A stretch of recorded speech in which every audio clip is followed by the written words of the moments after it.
요한복음 6장 28절부터 40절까지 제가 읽습니다. 저희가 묻되 우리가 어떻게 하여야 하나님의 일을 하오리까? 예수님께서 대답하여 가라사대 하나님의 보내신 자를 믿는 것이 하나님의 일이니라 하시니, 저희가 묻되 그러면 우리로 보고 당신을 믿게 행하시는 표적이 무엇이니까? 하시는 일이 무엇이니까? 기록된 바 하늘에서 저희에게 떡을 주어 먹게 하였다 함과 같이 우리 조상들은 광야에서 만나를 먹었나이다. 예수님께서 이르시되 내가 진실로 진실로 너희에게 이르노니 하늘에서 내린 떡은 모세가 준 것이 아니라 오직 내 아버지가 하늘에서 내린 참떡을 너희에게 주시나니, 하나님의 떡은 하늘에서 내려 세상에게 생명을 주는 것이니라.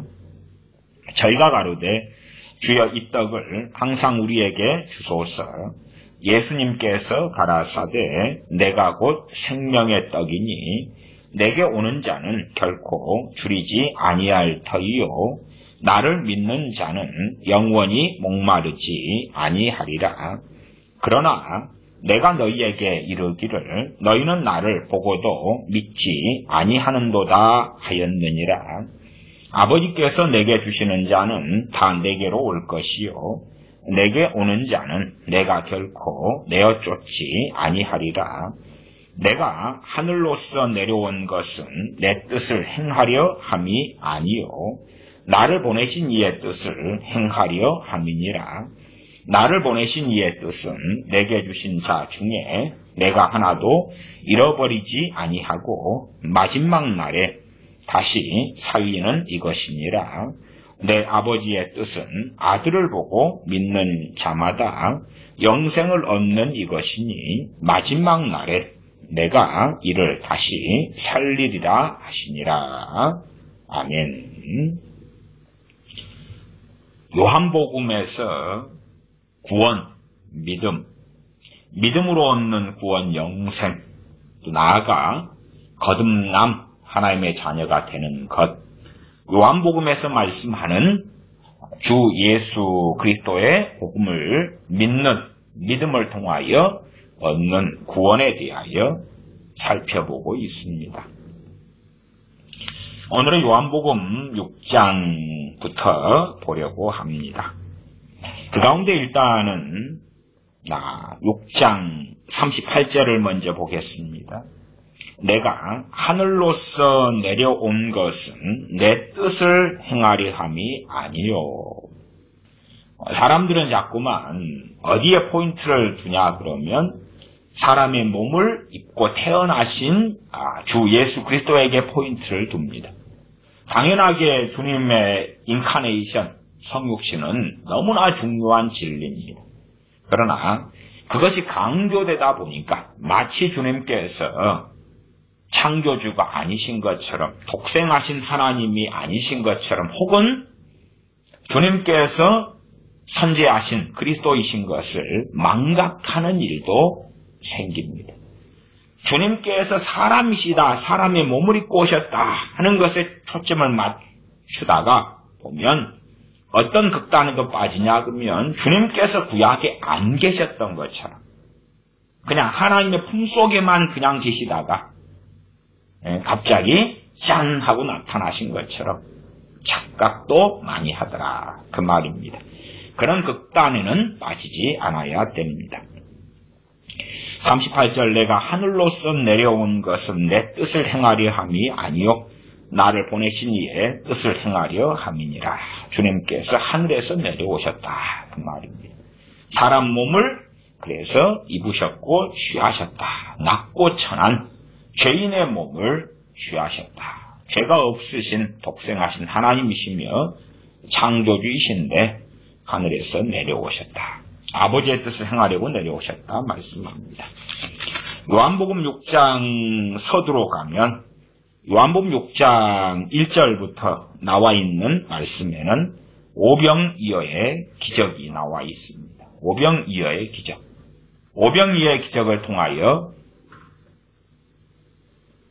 5,000명을 먹이신 그 기적 사건이 나와 있고, 그 5,000명은 성인 남자 기준으로 5,000명이 되어지기 때문에 여자들이나 아이들까지 포함한다면 훨씬 많은 숫자가 되겠지요. 그리고 이제 5,000명을 먹이신 다음에 벌어지는 일로서 6장 22절부터 일이 벌어집니다. 그 가운데 주님께서 제자들과 함께 건너편으로 가셔서 벌어지는 일인데 26절에 보겠습니다. 26절에 25절로 가면 바다 건너편에서 만나 랍비여 어느 때에 여기 오셨나이까 하니 예수님께서 대답하여 가라사대 내가 진실로 진실로 너희에게 이르노니 너희가 나를 찾는 것은 표적을 본 까닭이 아니요 떡을 먹고 배부른 까닭이로다. 오병이의 기적을 체험하고 주님의 말씀을 들은 다음에 주님을 계속 찾고 있습니다. 그리고 주님을 만나려 합니다. 소위 말하면 겉으로 볼 때는 이런 사람이 어떤 사람으로 보입니까? 주님을 믿는 사람으로 보인다. 주님을 열심히 찾지 않습니까?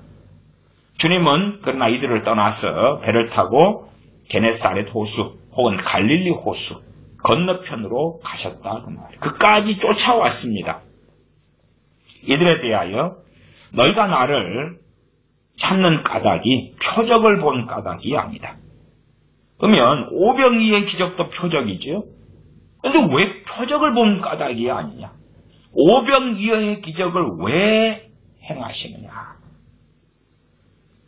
스스로가 하나님의 보내심을 받은 이이시라는 것을, 나아가서 그 표적과 기적 등을 통하여 주님께서 메시아시다는 것을 깨닫게 하시기 위해서 그러는 가장 중요한 이유가 있다. 그 말입니다. 많은 선지자들도 때로 엘리야 선지자, 엘리사 선지자 등도 어떠한 기적, 어떠한 이적을 행하기도 했습니다. 그러나 그것은 아들로서가 아니라 하나님의 종으로서 그러한 일을 행하였지요. 주님께서 행하신 것은 비슷하고 유사하게 보이지만 정말 확연하게 다릅니다. 아들로서 진정한 진실한 하나님의 유일하신 독생자로서 메시아 그리스도로서 행하신 일들이 되지요.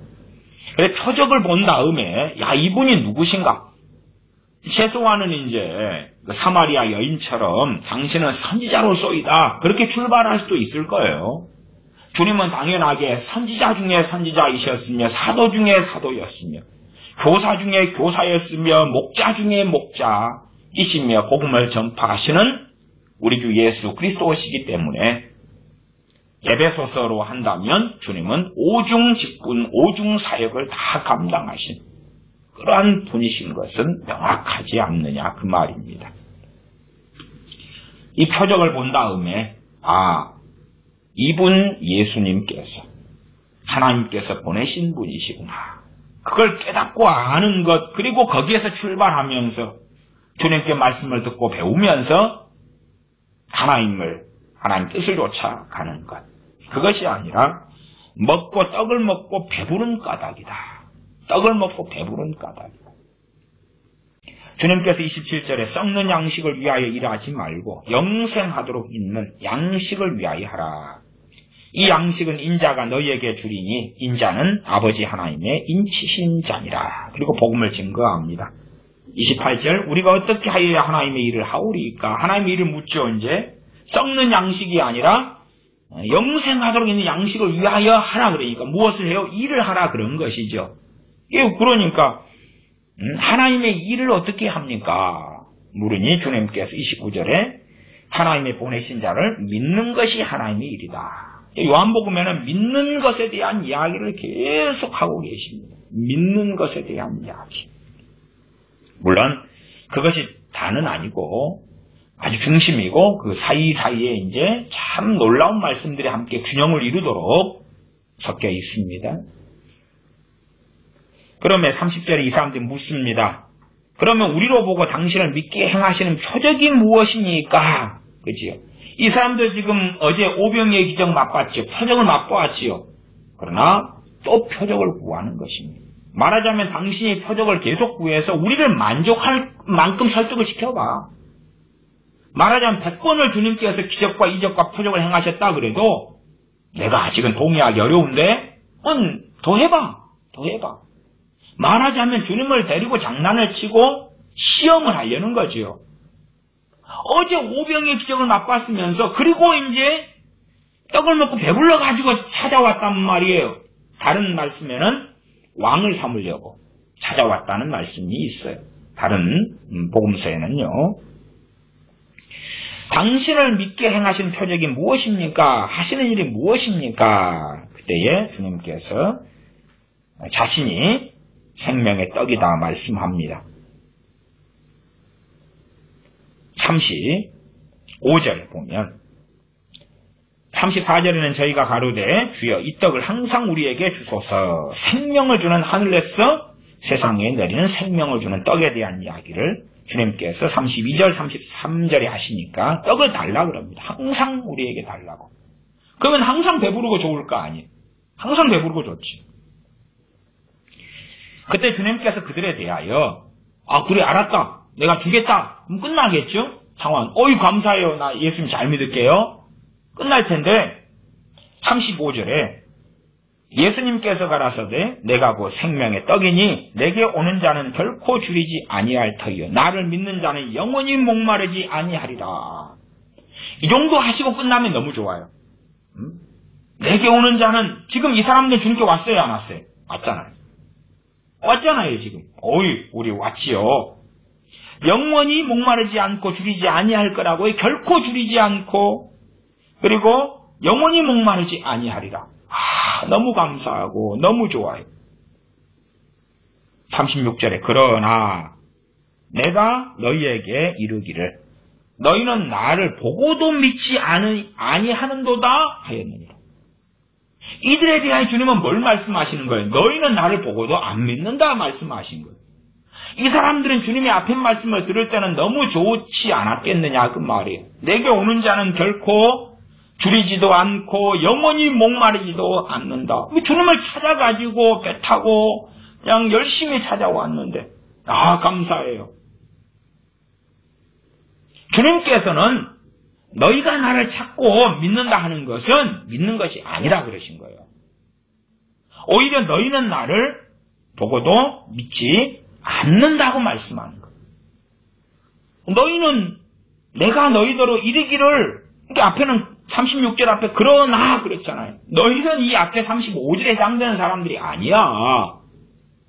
35절은 내가 곧 생명의 떡이니 내게 오는 자는 결코 줄이지 아니할 터이요 나를 믿는 자는 영원히 목마르지 아니하리라. 오 감사하네. 우리다 우리 주님께 왔지요. 우리 믿는다고 해드릴게요. 우리 그러나 내가 너희에게 이르기를 너희는 나를 보고도 믿지 아니하는도다. 너희는 나를 믿지 않는 사람이다.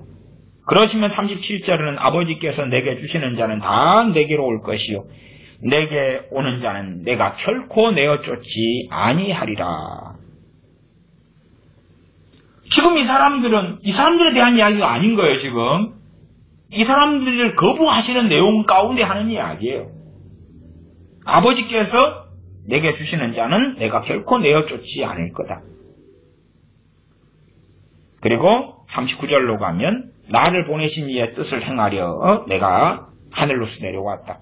나를 보내신 이의 뜻은 내게 주신 자 중에 내가 하나도 잃어버리지 아니하고 마지막 날에 다시 살리는 이것이니라. 내 아버지의 뜻은 아들을 보고 믿는 자마다 영생을 얻는 이것이니 마지막 날에 내가 이를 다시 살리리라. 아들을 보고 믿는 자마다 영생을 얻는 것이 내 아버지의 뜻이다.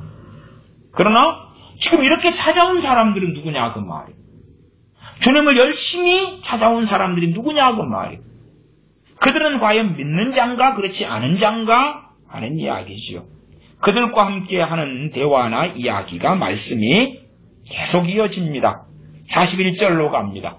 대강 요즘에 전하는 복음, 사람이 좋아하는 걸 조금 이야기하고 끝내는 복음에서는 이들도 다 믿는 자가 될 것입니다. 다 세례받겠죠. 어지간하면 세례받겠죠. 왜? 500리의 기적이나 행했는데 얼마나 좋아요. 그러나 이제 주님께서 말씀하실 때 이들을 책망하시니까 이들은 그럼 또 다른 표적 좀 보여보시오 그러는 거죠. 그러나 이들을 칭찬해주고 너희는 진정한 하나님의 사람이다. 너희는 진짜 하나님께 택하신 사람들이다. 그러면서 가볍게 이들이 듣기 좋아하는 복음의 일부의 내용만 증거했다면 소위 이들은 요즘식으로 한다면 종교란에 나 기독교라고 쓸게요. 유대교가 아니라 기독교라고 쓸게요. 그런 사람들 충분히 되었을 것입니다. 41절로 갑니다.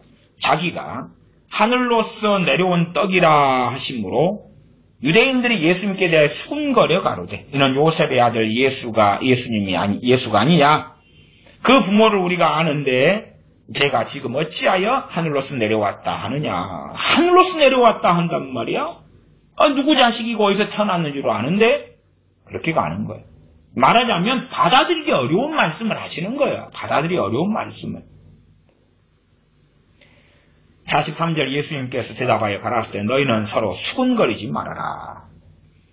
나를 보내신 아버지께서 이끌지 아니하면 아무라도 내게 올 수 없으니 모든 오는 그를 내가 마지막 날에 다시 살리리라. 주님께서 하시는 말씀을 계속 반복하시지요.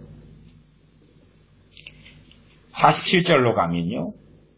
진실로 진실로 너희에게 이르노니 믿는 자는 영생을 가졌나니 내가 곧 생명의 떡이로라. 믿는 자는 영생을 가졌다. 여기에서 이제 믿는 자는 누구고 안 믿는 자는 누군가 하는 것이 굉장히 많이 드러나고 말지. 누가 믿어 누가 안 믿어. 49절 너희 조상들은 광야에서 만나를 먹었어도 죽었거니와 이는 하늘로서 내려오는 떡이니 사람으로 하여금 먹고 죽지 아니하게 하는 것이니라. 내가 곧 생명의 떡이로라 할 때에 50절에 이는 그것이 주님 자신을 이야기하는 것입니다. 모세 때의 만나 이야기가 아니죠. 만나는 먹었어도 죽었다. 그러나 이는 내가 곧 생명의 떡이로라 하는 주님 자신에 대한 이야기입니다. 51절 나는 하늘로서 내려온 산떡이니 사람이 이 떡을 먹으면 영생하리라. 나의 줄 떡은 곧 세상의 생명을 위한 내 살이로라. 야, 이건 무슨 인육을 먹는 것도 아니고 이 끔찍한 이야기를 주님이 하시는가 싶을 거예요. 말하자면 이제 이들이 믿는다고 그러니까 가장 어려운 시험 문제를 내시는 거예요. 이해할 수 없는, 이해하지 못하는 시험 문제를 내시는 거예요. 그래도 너희들이 나를 믿는다고 할 수 있느냐? 그래도 믿겠느냐? 이렇게 어려운데 이해 못하잖아. 너희 아무도 이해 못하는 이야기잖아. 그래도 너희 나를 믿어? 요즘의 전도는 거꾸로잖아요. 거꾸로여가지고 사람 중심의 복음. 그래서 제가 선교란 개념이 이렇게 짬뽕돼 버리는 거예요. 사람이 좋아하는 것, 돈을 주고 빵을 주고 떡을 주고 머리 잘라주세요. 머리 잘라주고 우물 파주세요. 우물 파주고 학용품 주세요. 학용품을 주고 사람들이 듣기 좋아하는 그러한 복음의 간략한 것 가운데 그것을 이제 사람들이 아주 달콤하게 먹기 좋도록 그렇게 조금만 끄집어내가지고 이제 자 이건 먹어라 이건 먹어라 이게 복음이다. 예수 믿는다고만 해. 그건 구원받아.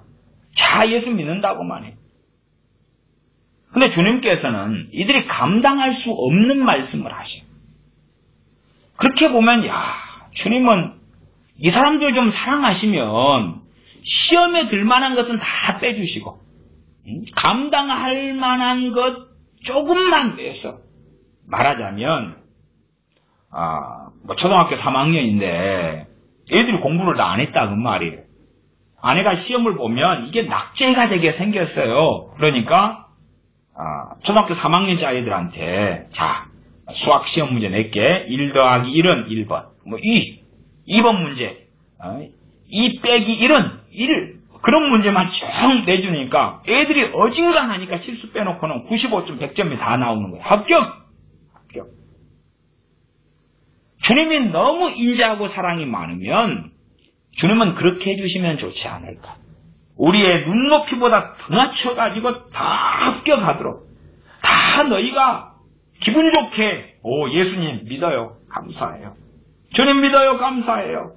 예수님은 나의 구주, 나의 하나님, 나의 메시아, 나의 구원자. 할렐루야 찬양합니다. 그런데 이 믿음이라는 것은 한편으로는 이 감당치 어려운 시험. 물론 이것이 고문을 한다거나 아니면 없는데 돈을 내놓으라거나 그건 아니잖아요. 그래서 감당치 못한다는 의미가 그런 계통은 아니에요. 신사참배 때처럼 주기철 목사님 잡아가지고 그래 감옥에 넣는다거나 주기철 목사님 같은 경우도 신사참배 반대하니까 한국 교회에서 당시 일제시대의 교회에서 파면시켰습니다. 파면시켰다가 이제 아예 목사로서 파면시켜버렸죠. 그 다음에 그것이 복권이 언제 추진됐나? 1980년도 얼마인데 내가 그것도 기억이 다 자료가 안 나네요. 나중에 언제 기회가 되면 그 자료와 내용을 가지고 그러니까 그냥 끝장내버렸어. 네 끝이야. 너는 목사도 아니야 뭣도 아니야. 면직 이런 식으로. 그래서 이제 해방된 다음에 어쨌든 교회의 중심이 신사참배 한이들이 교회의 중심이 되었죠. 물론 우리가 일제시대에 있었으면 우리도 대부분 신사참배에 참여했을 거다라고 동의해야 되는 거예요. 우리는 신사참배 안 한 자들의 후손이다. 그런 식으로 가면 정말 우리도 완악해지는 거지. 어쨌든 주님께서 굉장히 어려운 문제를 내셔요. 굉장히 어려운 문제. 고문하고 이런 건 아니고 굉장히 어려운 문제. 왜? 이해될 수 없는 이야기. 심지어 주님이 하신 말씀이 자신들의 경험에 비춰보면 말도 안 되는 이야기. 마치 이단이나 사입이나 그런 어떤 이단의 교주 같은 그런 이야기를 하시는 거예요. 보통 상식을 가진 사람들로서는 도무지 인정할 수 없는 이야기. 그 중에 하나가 내가 하늘로서 내려온 떡이다. 그런 말씀도 그렇고. 그 다음에 42절에 진실로 진실로 너희에게 이르노니 믿는 자는 영생을 가졌다. 누구를 믿는 자요? 내가 하늘로서 온 생명의 떡이다. 나를 믿는 자. 그 다음에 주님 자신이 50절에 하늘로서 내려오는 떡인데 사람으로 하여금 먹고 죽지 아니하게 하는 것이니라. 나를 믿는 사람 안 죽는다는 거예요. 안 죽어. 안 죽어 진짜로? 영적인 이야기잖아요. 육체는 이건 그냥 사라져가는 거지만 영원한 생명에 대한 이야기인데 이 사람들 눈에 보이는 이야기니까 진짜 당신 믿으면 안 죽는다고? 영원토록 산다고? 천년 만년? 그러니까 저 나사렛 예수라는 저분이 정신이 나간 것과 기적을 행하고 이적을 행하고 병을 고쳐주고 오병이의 기적을 행할 때는 와 그랬는데 너무나 얼토당토하는 이야기들을 지금 완전히 나열해버리네. 이런 요한복음 6장도요. 예수님 믿는 우리들 입장에서 볼 때는 이제 이해를 해요. 이제. 근데 이 사람들은 좀 믿어볼까? 아니면 예수님 믿는데 발을 걸치고 있어요. 심지어는 그 앞에 말씀으로 하면 믿는 자가 되기도 했어요. 그런데 아직 이 말씀을 듣기 전이에요. 믿기도 했어요. 아니 믿어볼까 그래요. 오병의 기적을 만나고 열렬하게 주님의 추종자가 돼가지고 배 타고 건너와서 주님 찾아왔어요. 그러니까 조금만 따둑거리면 주님을 따르고 추종하는 사람들로 만들 수 있다 그 말이에요. 그런데 주님은요 다 쫓아내시는 말씀을 하시는 거예요. 쫓아내시는 말씀. 그들이 받아들이기 어려운 말씀. 51절 나는 하늘로서 내려온 산 떡이니 사람이 이 떡을 먹으면 영생하리라. 나의 줄 떡은 곧 세상의 생명을 위한 내 살이로라. 내 살이요. 뭐야 이거. 52절 이러므로 유대인들은 서로 다투어 가로되 이 사람이 어찌 능히 제사를 우리에게 주어 먹게 하겠느냐. 내 살을 먹어. 능히 자기 살을 이렇게 썰어가지고 한 점씩 나눠준단 말이야? 어떻게? 그걸 나눠 먹는다고 쳐도 몇 명이나 먹을 수 있는데 좀 하다 보면 죽을 거 아니에요? 53절 예수님께서 이르시되 내가 진실로 진실로 너희에게 이르노니 인자의 살을 먹지 아니하고 인자의 피를 마시지 아니하면 너희 속에 생명이 없느니라. 내 살도 먹고 내 피도 먹고 마셔야 돼. 정말 저 양반이 무슨 소리를 하시는 거야? 아니면 우리가 지금 아는 식으로 설명해 주시면 괜찮을지 모르잖아요. 여기서 이야기하는 피를 먹고 마신다는 건 진짜 내 인육을 먹고 내 피를 마시는 게 아니라 내가 너희를 위하여 내가 죄를 짊어지고 십자가에 죽을 터인데 나를 믿는 것이 바로 내 피를 먹고 마시는 거다.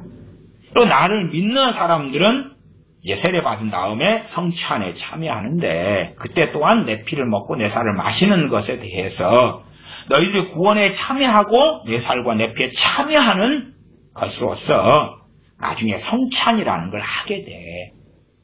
그것도 너희가 믿음을 통하여 내 살과 내 피에 참여했다는 것에 대한 신앙 고백이야.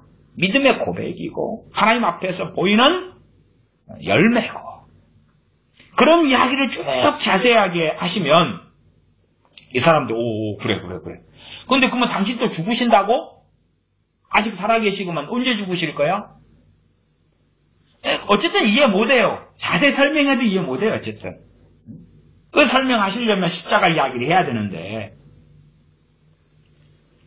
54절 내 살을 먹고 내 피를 마시는 자는 영생을 가졌고 마지막 날에 내가 그를 다시 살리리니 내 살은 참된 양식이요 내 피는 참된 음료로다. 우리가 전도할 때도 자세한 내용 이야기 안 하고 예수님 피를 먹고 예수님 피를 마시고 예수님 살을 먹어야지만이 영생을 얻습니다. 주님께서 말씀하신 수준으로 해버리면 무슨 이야기가 되겠어요? 그래서 과거에 로마 사람들이 기독교를 핍박할 때도 저기는 어린아이나 사람을 잡아서 인육을 먹고 그 피를 마시는 자들이다. 왜? 이 말씀이 설교가 되기 때문에 그러죠. 이 말씀이 전해졌기 때문에 그런 거죠. 단지 빵과 포도주를 성찬만 해가지고는 약해요, 그게. 왜? 저 사람들이 지금 빵과 포도주 함께 모여서 먹고 마시네? 자기들도 빵, 포도주 먹잖아요, 로마 사람들도. 지금 입으로 직접 주님이 하신 말씀을 설교를 하기 때문에 그래요. 설교를 해요.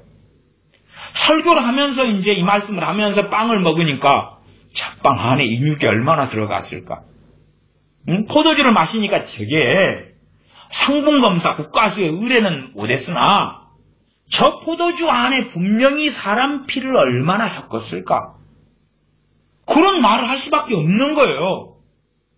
그냥 우리 빵 먹고 포도주 마십시다. 예수 믿는 사람들이 이렇게 해야 돼요. 그런가 하면 문제는 별로 없겠는데 이 본문의 말씀을 설교자는 설교해야 되고 증거해야 된다고 말이에요.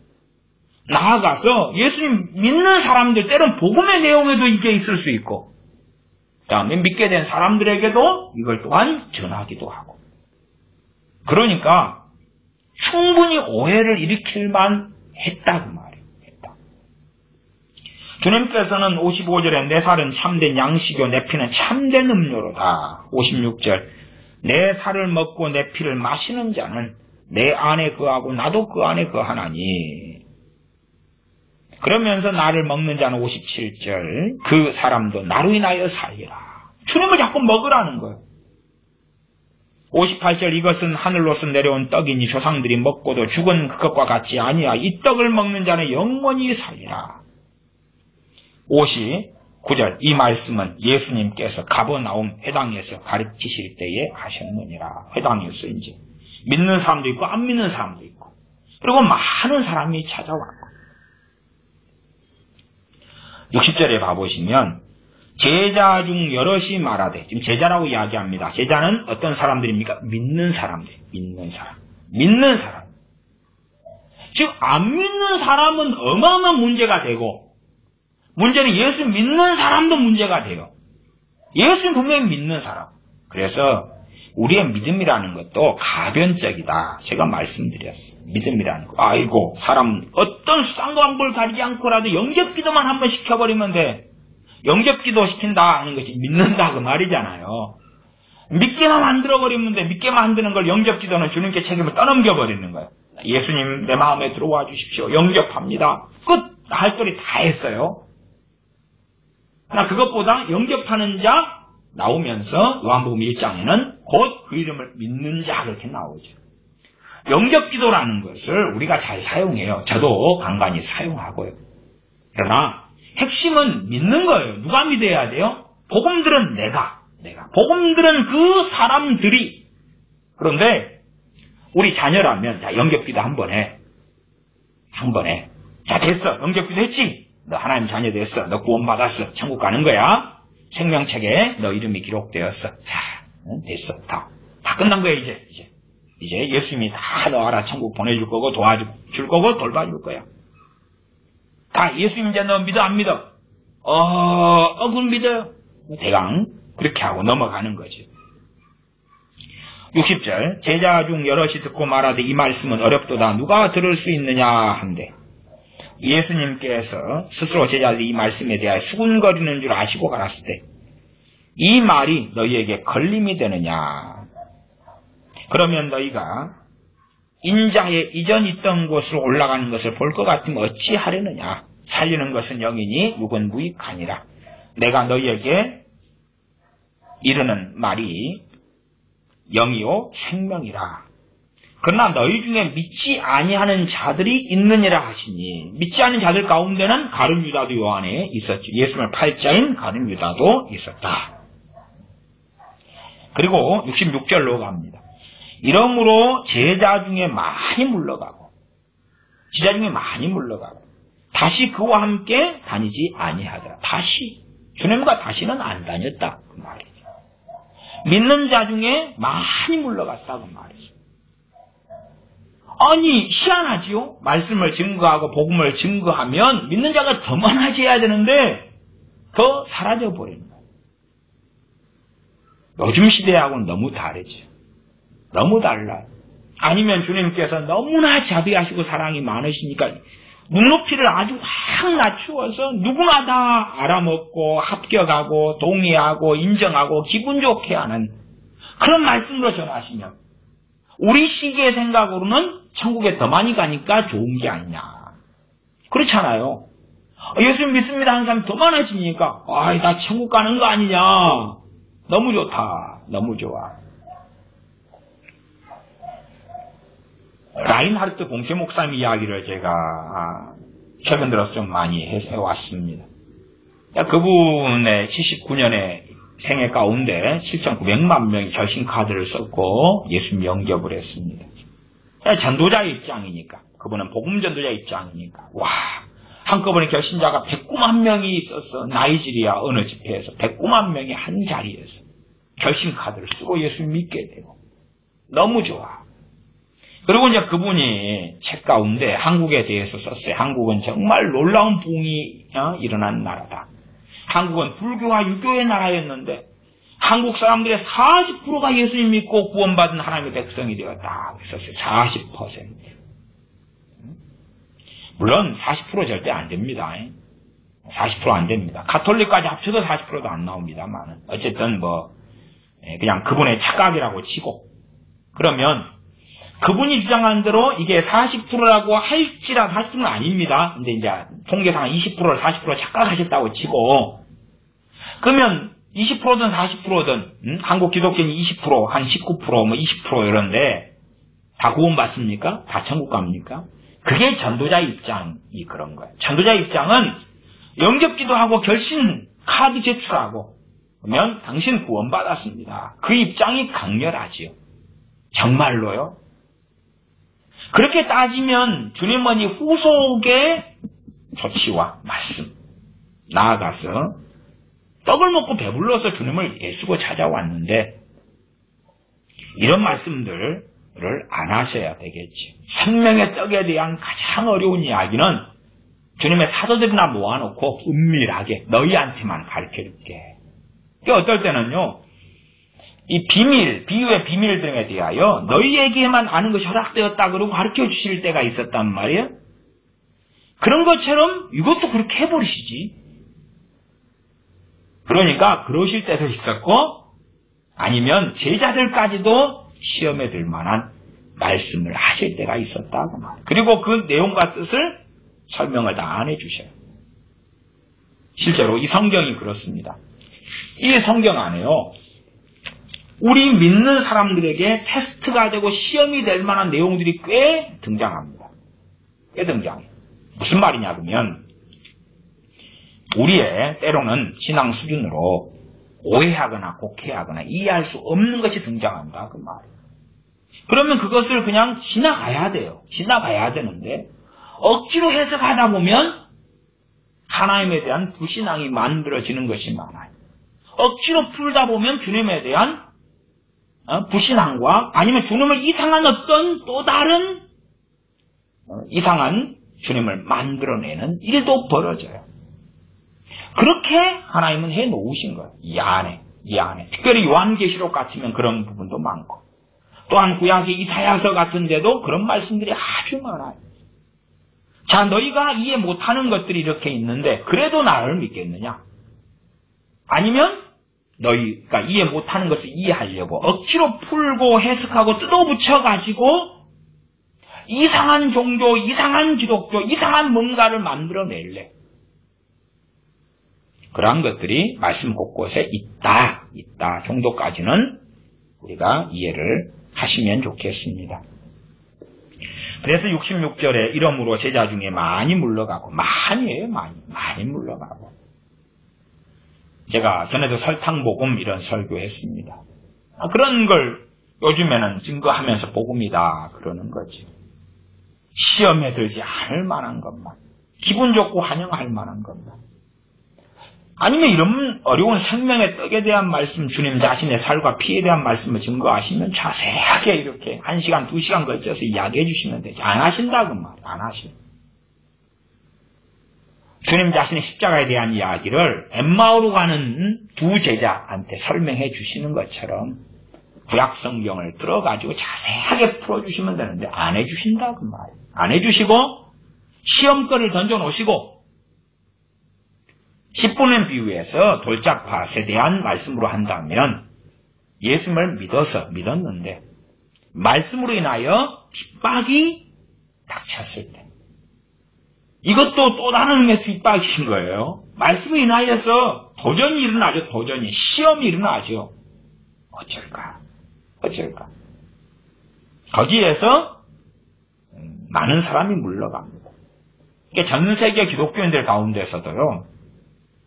실제로 제가 미국 교회의 배교의 어떤 여정 이런 것에 대한 이야기를 했습니다만은 미국의 신학교들의 대부분이 자유주의 신학교입니다. 자유주의예요. 나 기독교예요. 하나님을 믿어요. 그러나 성경은 내 마음대로 풀어요. 마음대로 해석해요. 내 기준에 나는 이것을 진리로 생각하진 않아요. 이것은 진리 같네요. 이것은 세모예요. 그게 자유주의. 아니면 좀 더 복음주의에 가까운 신정통주의. 그리고 WEA 껍질을 뒤집어 쓰고 있는 신복음주의. 짬뽕인 거죠. 그냥 짬뽕인데 몇 가지 교리만 동의하면 나머지는 성경 해석의 다양성을 인정해 줍시다. 다양성을. 잘못됐다고 하지 맙시다. 제가 성경 해석에 있어서 다양성을 인정합니다. 그러나 다양성이 존재할 수 있는 말씀이 있고 그렇게 하면 안 되는 말씀이 있는 거예요. 다양성이 존재하는 말씀이 있고 그렇게 하면 안 되는 말씀이 있는 거예요. 안 되면 끔찍한 것들이 있는 거예요. 그런 의미에서 제가 다양성을 인정할 수 없는 것 중에 하나는 은사 중간론, 기적 종료론 같은 거다. 그런 건 다양성을 인정할 수 없다. 은사가 지금도 그쳤다. 지금도 있다. 그쳤다 해서 지금은 이미 그치고 없다. 그것은 절대 해석의 다양성을 인정할 수 없는 거다. 성령 세례에 대한 본다고 해석이 분분해요. 전통적으로는 오순절에 성령 세례 받음으로 나중에 믿게 될 사람들도 이미 다 성령 세례를 다 받아버린 거다. 그것이 대세입니다. 그게 성령 세례의 대세론이에요. 종교개혁 이후에도 그래 왔습니다. 아니, 저는 성령 세례는 각자가 다 받아야 되는 거다. 믿게 되자마자 자동으로 받게 되는 게 아니다. 사마리아 사람들이, 에베소의 12명이, 고넬료 가정의 권속들이, 마가의 다락방 120명이 각자가 다 받아야 되는 거다. 그런 부분에는 해석을 잘못하더라도 이단이나 이교로 보지는 않지만 사이비로 보지는 않으나 해석의 다양성을 인정할 수 없는 영역이다. 요한계시록 14만 4천으로 가면 그건 제가 크게 한 두 가지 해석의 가능성이 존재한다. 하나는 첫째는 이스라엘, 유대인 그 자체를 이야기하는 14만 4천. 그 지파도 문자 그대로 레위 지파, 시므온 지파, 다한 지파, 요셉 지파. 거기는 이제 에브라임 므낫으로 나누지 않고 요셉으로 해서 12개로 됩니다. 레위가 들어가고요. 다른 데서 12지파 나올 때는 요셉 지파를 에브라임 므낫으로 나누고 하나님의 권속인 레위는 빼는 12개입니다만은 요한계시록 7장 등의 14만 4천은 요셉으로 하나로 하고 그 다음에 레위를 집어넣는 12지파입니다. 문자 그대로 지금의 사라진 10지파는 어디 있는가? 그럼에도 불구하고 그것이 이스라엘 유대인을 그대로 가리키는 것일 수 있다. 두 번째는 주님의 피로 막힌 담을 헐어버리시고 그리고 주님 안에서 한 몸을 만드신 그 교회, 그 이스라엘, 예수님 안에서의 참된 이스라엘 로서의 교회를 이야기할 수 있다. 크게는 이 두 가지. 거기에서 어느 걸 선택하든지 간에 가능성이 있기 때문에 저는 상관없다 이렇게 보아요. 그것보다 훨씬 중요한 것은 그 14만 4천이 누구냐 할 때에 어린 양이 어디로 인도하든지 가는 그 사람들이다. 그것이 100배, 1000배 중요한 거다. 그들이 누가 될 거냐가 아니라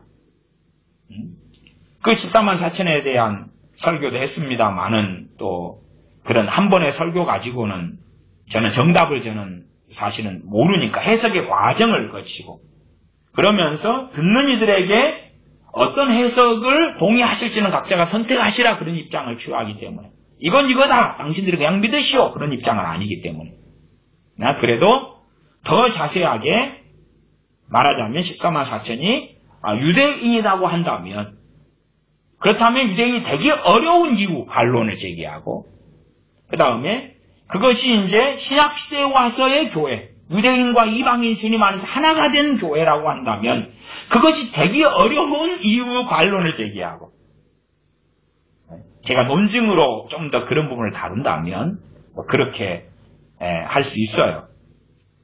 그러면 이제 반론이 제기되기 때문에 그것일 수 있는데 그것이 아닐 수 있는 이유 요것일 수 있는데 요것이 아닐 수 있는 이유 그러니까 듣는 사람 그렇게 대차 정말 중요한 건 무엇이냐 어린 양이 어디로 인도하든지 가는 사람입니다.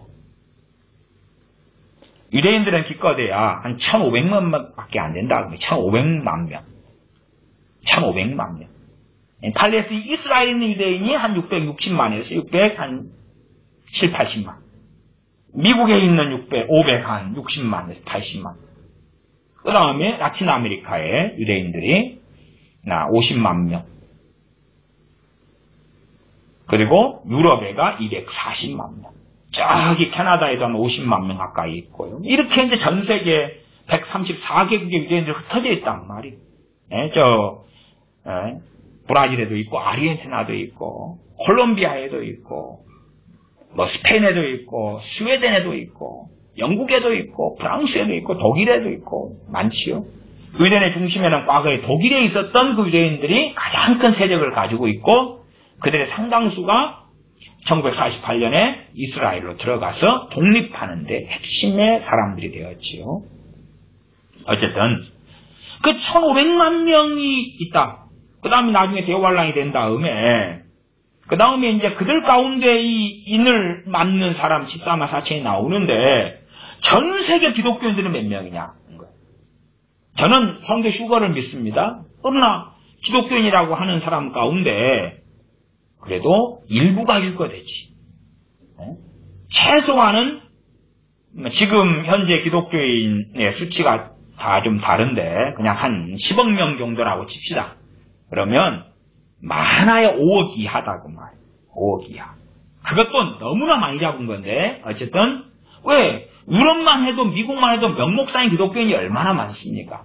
그냥 이제 그래도 그냥 누구라도 동의할 수 있게 절반 이하가 슈거될 거라.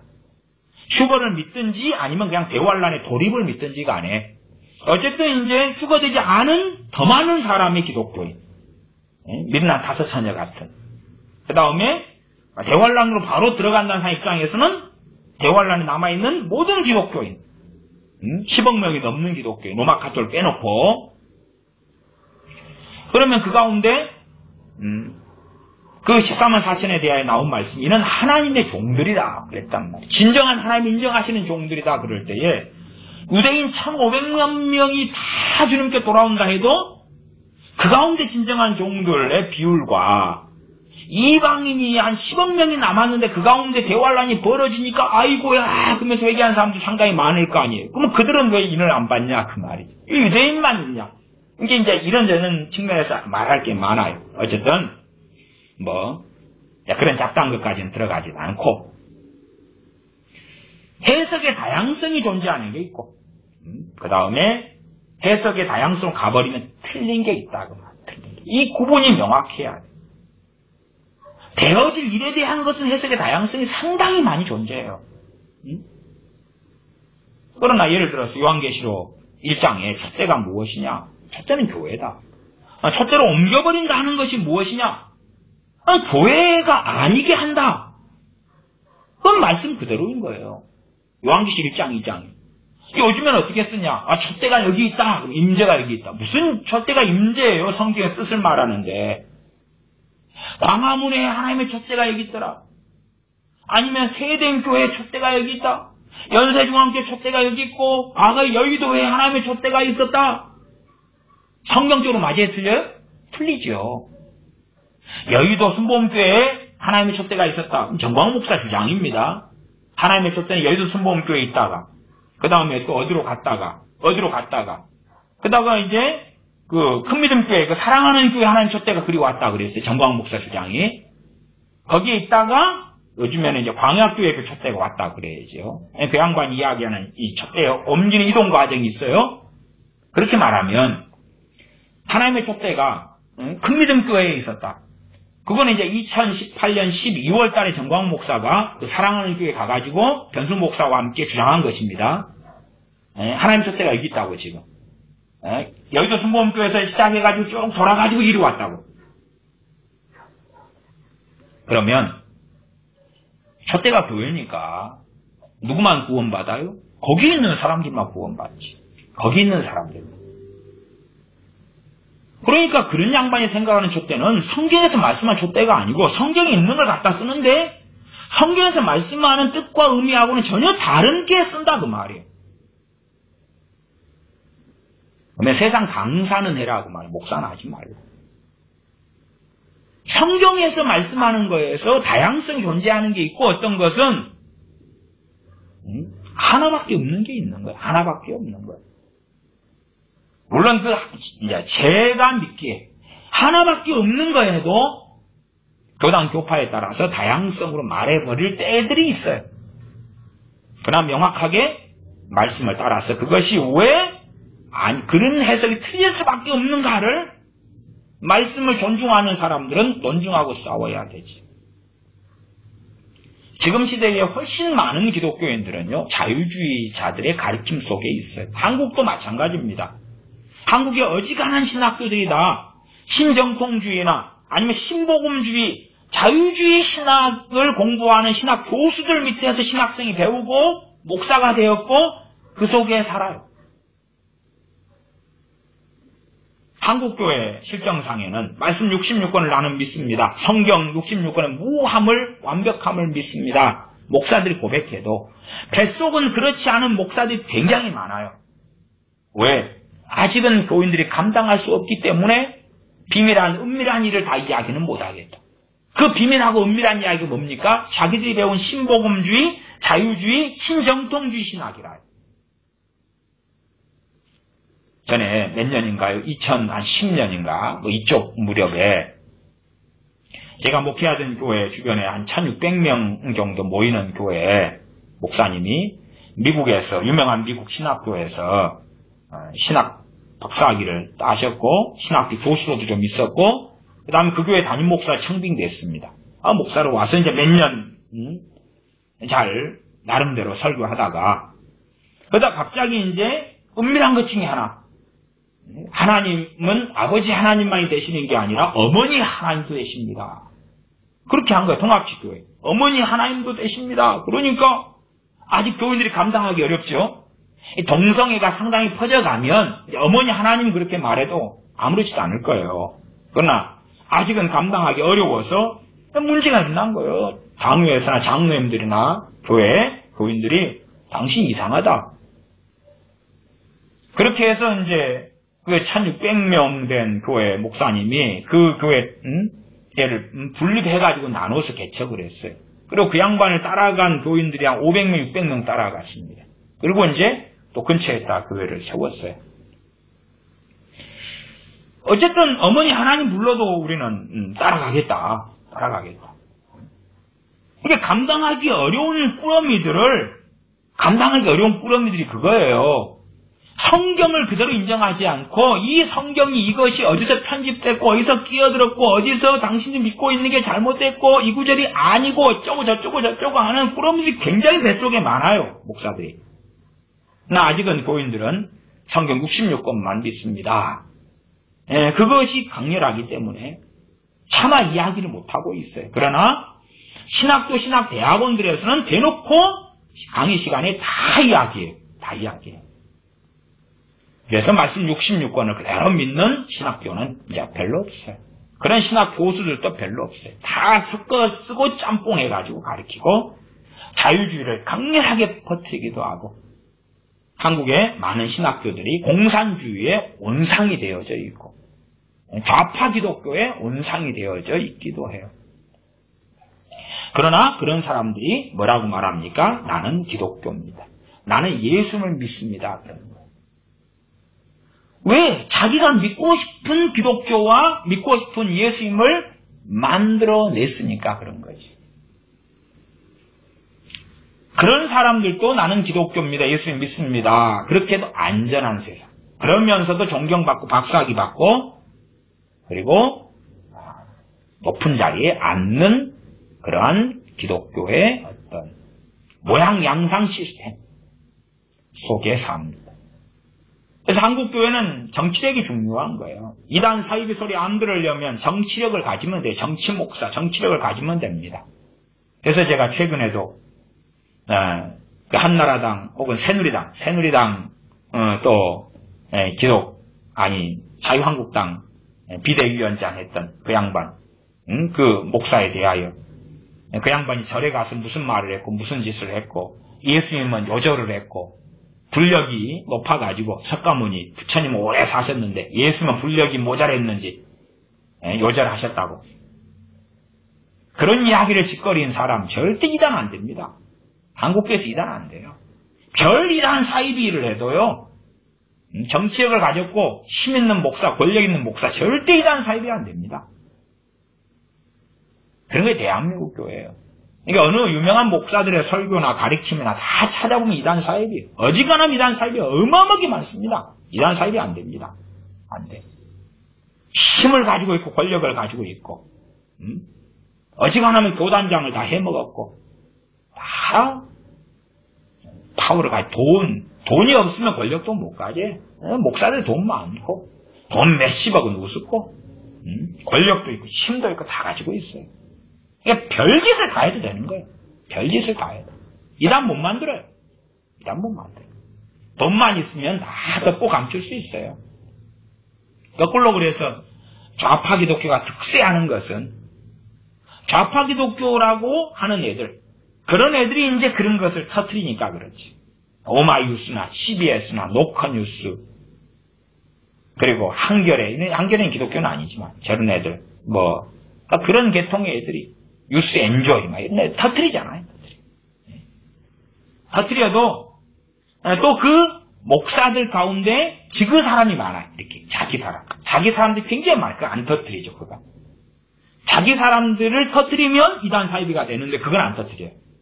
말하자면 교회 세습이라든지 건축, 사랑의 교회 건축 문제라든지 어느 목사들의 돈 돌려먹는 자기 사람들이 좌파기도 자기 사람들은 안 터뜨려요. 다 숨기는 거예요. 그놈들이. 또 권력을 가지고 있으니까 권력 가진 자들은 그쪽하고 붙어 먹어요.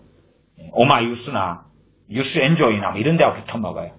그러니까 그 목사들 중에서도 뉴스 엔조이 같은 데서 우호적이게 기사를 쓰는 그런 목사들이 있으면 저 사람들이 누구구나 그리고 다 예측하고 추측할 수 있는 거예요. 저 CBS에서 좋은 기사를 쓰고 어쨌든 상당한 심증이 간다. 그걸 이해하셔야 돼요. 상당히. 권력과 야합하고 좌파 기독교 사상을 가지고 상당히 아까 말한 선교, 어떤 선교입니까? 그 WCC의 선교론, 에큐메니칼의 선교론을 가지고 그래서 북한과 하나 되는 것, 북한에게 돈을 보내는 게 선교, 김정은이의 핵무기 자금을 보내는 게 선교, 북한 공산당이 치료받을 수 있는 병원을 세우는 게 선교, 빵공장을 만드는 게 선교, 불의 마을을 세우는 게 선교, 이런 식으로 소를 보내고 염소를 보내는 게 선교. 그렇게 다 바꾸는 거예요. 어떻게 선교로 만드느냐? 선교의 그 하나의 부속품, 하나의 과정이기 때문에 그것 자체가 선교다. 이상한 논리, 끔찍한 논리를 내세우는 거죠. 그러나 주님께서 이렇게 어려운 말씀, 생명의 떡, 내 살 내 피 말씀하시죠. 첫째는 주님 믿는 제자들을 듣도록, 두 번째, 주님 찾아온 오병이어의 떡 먹고 주님 찾아온 사람들. 더군다나 회당에서. 그러니까 66절에 결과가 나타났다 그랬습니다. 6장 66절, 이러므로 제자 중에 많이 물러가고 다시 그와 함께 주님과 함께 다니지 아니하더라. 예수님께서 12제자에게 이르시되 너희도 가려느냐? 시몬 베드로가 대답하되 주여 영생의 말씀이 계시매 우리가 네게로 가오리이까. 정말 믿음만 자기가 시몬 베드로도 이해하지 못하는 이 많은 말씀을 들었을 때에 그래도 믿고 간다 그 말이에요. 그래도 믿고 간다. 지금은 내가 이해하지 못해. 다 알지 못해. 지난 시간도 말씀드렸던 것처럼 이 성견을 헐라 내가 사흘 만에 세우리라. 나중에 주님 부활하신 다음에야 그것이 무엇인지 알게 되었고 믿게 되었다. 그렇게 성경이 기록하죠. 요한복음에 지난 시간에 봤었습니다. 쭉 가면 70절 예수님께서 대답하시되 내가 너희 12를 택하지 아니하였느냐. 그러나 너희 중에 한 사람은 마귀니라 하시니 이 말씀은 가룟 유다의 가룟 시몬의 아들 유다를 가리키십니다. 저는 12 중에 하나로 예수님을 팔자르라 그렇게 나와 있습니다. 주님께서 제자로 삼으시고 사도로 삼으셨는데 어떤 면에서 기회를 주신 거죠. 기회를 주셨는데 그 기회를 등겨버린 자. 주님을 믿는 사람 안에서도 가룟 유다 같은 자들도 많다고 말이에요. 그리고 믿다가 도중에 이제 제자 중에 사람들이 많이 떠나는 사람. 가룟 유다는 지금 안 떠나고 있지요? 더 끔찍한 일을 행하려고 기다리고 있다. 그 말. 기다리고 있다. 운명론적으로 저는 가룟 유다가 예수님을 꼭 팔아야 된다. 그렇게 정해져 있다고 저는 믿지는 않습니다. 다른 바리새인들이 그렇게 할 수도 있는 거고. 팔기보다 주님을 잡으면 되잖아요. 더 간첩들을 사용하고 정보원들을 이용해가지고 어디 계시다 잡으러 가면 되니까 장소만 찾아내면 되니까. 장소 찾아내기는 돈만 더 쓰면 되고 정보원을 더 고용하면 될 거 아니에요. 근데 주님을 파는데 이 가장 큰 은혜를 받은 사람인 가룟 유다가 쓰임받았다 그 말이지. 쓰임받았어. 택정함을 받고 능력을 행하고 기적을 행하고 귀신을 쫓아내고 병을 고치고 복음을 증거하는데 사도로 부르심받고 가장 큰 은혜를 받아서 사도가 되고 제자가 되고 그랬는데 주님을 팔게 되었더라 하는 이야기입니다. 그래서 교회 안에도 얼마나 그 많은 믿는 사람인데 진실로는 조금의 시험만 닥치면 믿지 않을 사람이 되거나 아니면 이건 정문을 통해 들어온 게 아니라 뒷문을 통해 들어오고 담장 넘어 들어오고 소위 예복 입지 않은 자 같은 사람. 그러나 겉으로 볼 때는 믿는 사람이구나 하는 많은 사람이 존재해야 합니다. 주님께서는 키질을 하신다. 키질을 하셔요.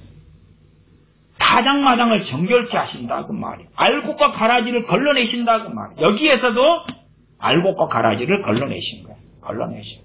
요즘 시대에는 알곡과 가라지를 걸러내지 않지요. 그리고 가라지도 나 구원받았네, 나 천국 가네 하고 들을 수 있도록 다 오픈해서 끌어당기는 거예요. 그렇게 하려니까 이 선교라는 그 개념과 의미를 완전히 박살내면 되는 것이. 박살내면. 그냥 빵을 먹고 네 믿어줄게요. 치료를 받고 약품도 주고 병도 고쳐주고 돈 들여가지고 어휴 감사해요. 참 교회 좋은 곳이네요. 예수님 영접할래요? 믿는다고 하세요. 세례줄게요. 예 믿어요. 그런 사람들은 무수히 양산하고야 마는 것입니다. 7장 이후로는 다음 시간에 하겠습니다. 7장에는 좀 보면은 7장 1절부터 보면은 예수님을 믿지 않은 주님의 형제들 이야기가 나왔어요. 그거 하나만 보겠습니다. 7장 5절에 보면 이는 그 형제들이라도 예수님을 믿지 아니함이러라. 주님을 믿느냐 믿지 않느냐 이야기. 그 다음에 주님을 믿는 것에 대한 이야기도 요한복음 6장처럼 이렇게 간단하거나 단순하지 아니하다는 것까지 우리가 함께 이해하고 살펴보면 좋겠습니다. 기도하겠습니다. 아버지 하나님, 주님을 믿는다고 하지만 시험이 닥치고 이해하지 못하는 일이 벌어지고 또한 이해할 수 없는 말씀을 듣고 자신이 기대하고 원하는 삶의 결과나 그러한 것을 얻지 못할 때에 많은 사람들이 그의 진실로 가라지됨을 드러내거나 아니면 주님을 불신앙하고 떠납니다. 때로는 가룟유다처럼 끝까지 남아있으나 거짓 사도가 되고 거짓 선지자가 되고 거짓 선생이 되고 할례당이 되고 교회를 더럽히며 무너뜨리는 마귀의 자식으로서 활동하는 많은 일들도 봅니다. 우리는 주님을 바르게 믿고 섬기고 따라서 주님 앞에 섰을 때에 부끄럽지 아니한 주님의 제자들로 판명나도록 은혜를 주시옵소서. 우리의 행위가 아니라 주님을 믿음으로 영생을 얻는 이 놀랍고 신비한 주 예수 그리스도의 십자가의 복음, 부활의 복음을 우리에게 주신 것을 감사를 드립니다. 그러므로 우리의 행위에 의지하지 아니하고 주님의 행하심, 주님의 의로우심, 주님의 대속에 의지하여 끝까지 주님 따르는 우리가 되게 하여 주시옵소서. 우리 주 예수님의 이름으로 기도하옵나이다. 아멘.